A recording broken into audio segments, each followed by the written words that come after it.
ہر انسان جڑا بھی اس دنیا تے آیا زیادہ اپنا ہی فائدہ سوچدا ہے، حالانکہ انسان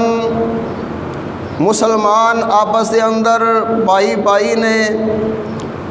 اگر جسم دے کسی بھی حصے دے اندر کوئی دکھ اور تکلیف آ جاوے اے سارے دا سارا جسم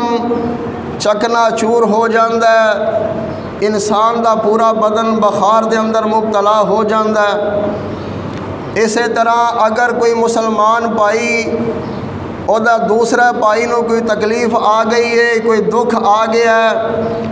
تے اے مسلمان اپنے بھائی دا خیال رکھے، او دیاں ضروریات، او دی تکلیف نو اپنی تکلیف سمجھے، کیونکہ نبی اکرم صلی اللہ علیہ وسلم نے ارشاد فرمایا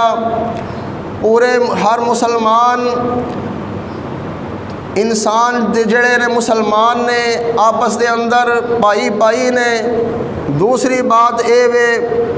کہ انسانیت دے لحاظ نال پوری مسلمہ امت جڑی ہے ایک جسم دی مانند نے،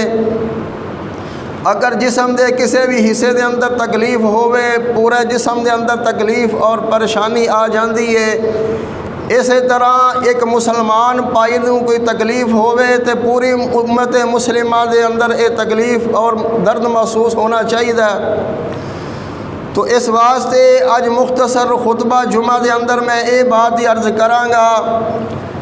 کہ مسلمان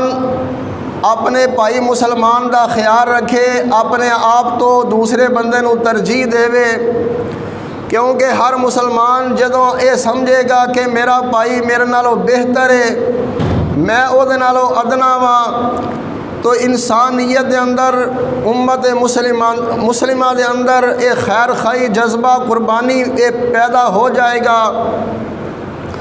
تو جس طرح ایک جذبہ قربانی، جذبہ اظہار انسان دے اندر آ جائے گا تو یقیناً اللہ دے ہاں وہ کامیاب ہو جائے